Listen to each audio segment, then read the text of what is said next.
What would it mean for you to say yes to every opportunity that came your way for 1 year? And I know what some of you are thinking. Aren't we in a field where we maybe are voluntold to do a few extra things here and there? And I hear you. Or aren't we told, what about our contracts that say other duties as assigned? Again, I hear you.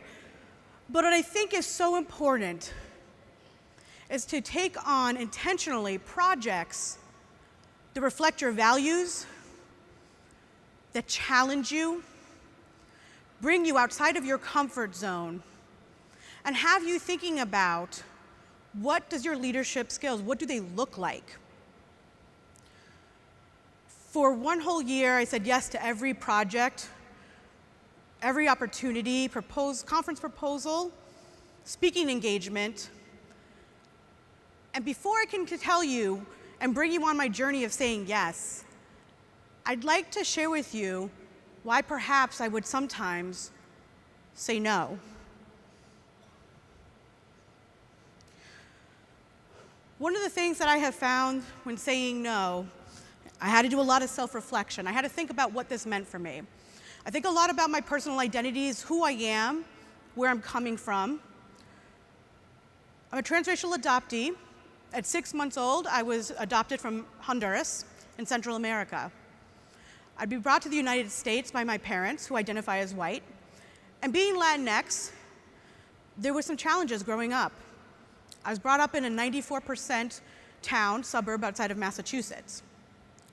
And quite often, I felt like I really was one of the only people of color in my town. There are a few families here and there, but often I felt kind of isolated. You know, representation matters. I think a lot about not having some of the role models or faces that look like mine throughout my education did sometimes impact me. And sometimes when you don't see leaders who look like you, it's hard to think about the fact that you too could one day lead. So I didn't know my voice was necessarily important. At about 12 years old, I figured out that I was gay, a part of the LGBTQ community. And at the time, at 12, it feels like, wait a minute, I'm already Latinx in this white suburbia town, and on top of that, I'm queer. And there are a lot of moments of panic that set in, and I would end up not coming out until about 19 years old, fully. And I remember one of the first times I did try to come out, someone said, you should really think about reading the Bible. And I could sit here and tell you some of the stories and how I internalized a lot of these fears, but I think that one of the most powerful things I could do is take on these challenges and look at it through a lens of resiliency. Most recently, a good friend of mine, Dr. Raul Fernandez from Boston University, he asked me, what is your philosophy and how you teach others? And I was reminded of a story that my father told me, how our last names are Goldens, and he had a teacher who said to him, you know, you're being a little disruptive, and it's funny because silence is golden, but golden is never silent.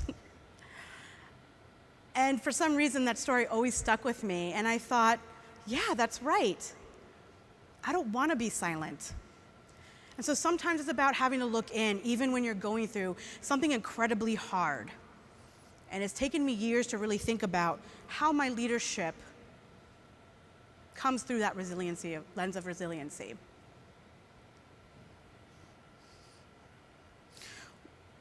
One of the things that you might know about me is I'm a history nerd. I love reading biographies. I love reading about people who I admire.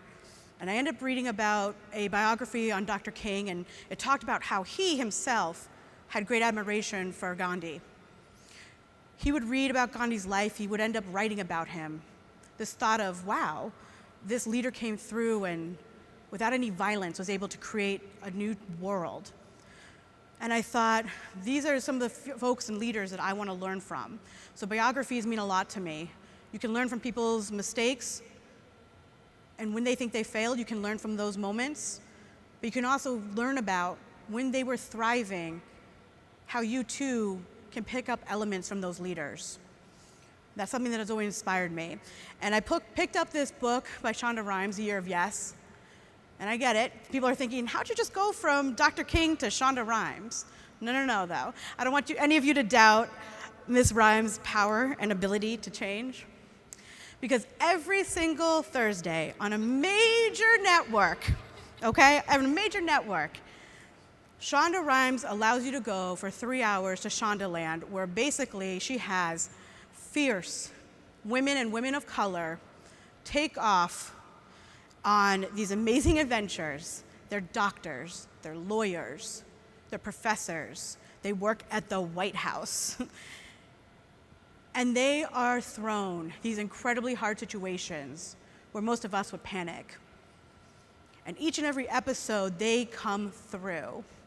And I think that to me, again, when we talk about representation, to see people of color on a TV, national television every week, and see these people who are powerful, who despite any odds will always make it through, those are the stories I want to see. Those are the stories that I want to hear about. And I think it's amazing that she brings you to her own world each and every Thursday. And I started thinking as I read A Year of Yes, I want people to engage with what's going on in my mind in the world that I was brought up in. I was brought up with a very multicultural lens, and it would be amazing to show people how inclusion and diversity work is actually something that is easy to accomplish. It's how we engage with it. One of my favorite scenes in Grey's Anatomy this past season was a scene where they're about to do this brain surgery, and it was something that people were a little bit afraid of. So the doctors got up and they did this power pose, and they just said, we're going to stand here for a few minutes, and they regained confidence. And it's actually based on a TED Talk by Dr. Amy Cuddy. And Shonda Rhimes apparently really liked that, the research that was found on it. And basically for 1 minute, if you strike a power pose, you'll come off and feeling more confident and more able. The reason I love this scene specifically is you're thinking, these folks are doctors. They're supposed to be at this amazing hospital, and they're really wondering whether they can pull this surgery off. I don't know, it gives me some hope. But I think it also reminds me this. A lot of times when you're about to say yes to a project, you have these doubts. But then as you go on and you're saying yes to more and more projects and people are inviting you, it's really important that you remember this. You were not given a seat at the table. You earned that seat. And when you earn that seat, it is quite actually your destiny to own that throne. And what I want folks to know is that the importance of owning a throne and being able to get to that table is now you not only have a voice for yourself, but you also have the ability to speak up and highlight other communities that also need to be seen, that also need to be heard. So saying yes, I found out, wasn't just about saying yes to myself and figuring out who I was and how I lead. It was about how do I get others now to come along with me? How do we do this work together? So here are a few projects that I went through in the past 2 years. My good friend Alex Cabal asked me, will you join me and be a co-chair for the Gender and Sexuality KC? I took it on. Again, wasn't too sure. And one of the first things we did was we said it had been known as the GLBTKC, and we then wanted to be called the Gender and Sexuality KC to create a more inclusive name. And we were told that can't be done. Our tradition is to be the GLBTKC. And I always have to ask people when they're doing diversity and inclusion work, do your traditions really honor or do they hinder from a community being inclusive? So we asked the questions of, could we change this name? We created surveys and we went for it. The amount of stories we heard from folks across the nation saying, this is why we want this name, this is what will help us to be more visible, was inspiring.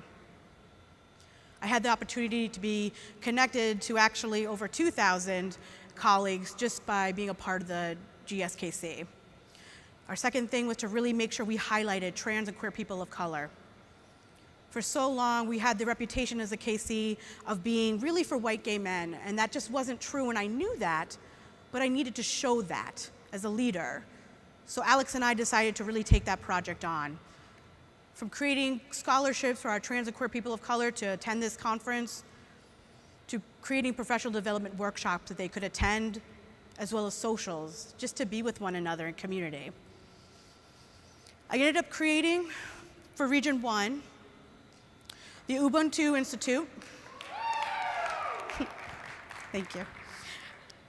And when I created this, we had a conversation with our regional director and many folks, and we said we had never had a regional director of color.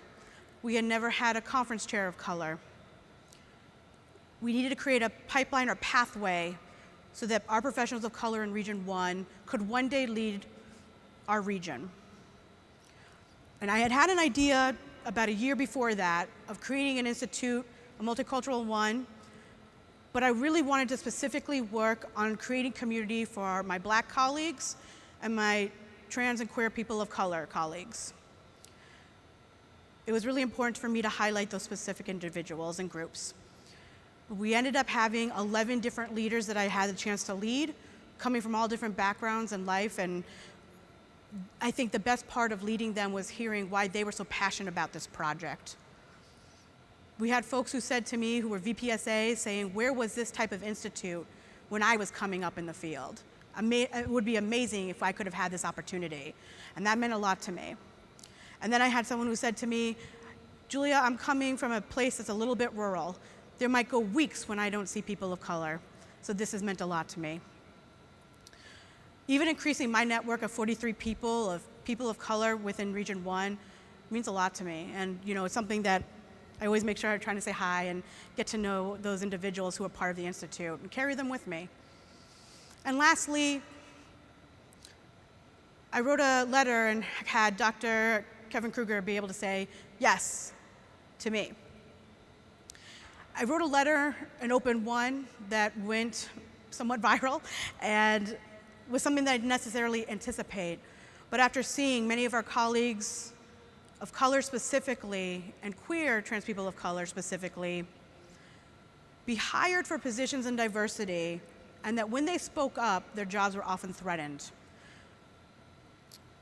And I just couldn't understand how we could go out of the way to hire individuals, but not give them the resources and not give them what they needed to thrive in this field.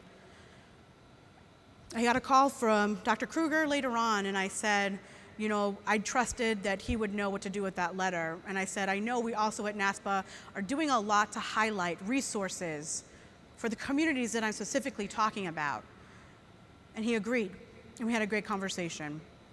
And later on, he would bring me to DC, where I had a chance to really do some professional staff training for his 50 individuals who work with the NASPA offices throughout the state. Something I never anticipated, but something that I was really grateful for.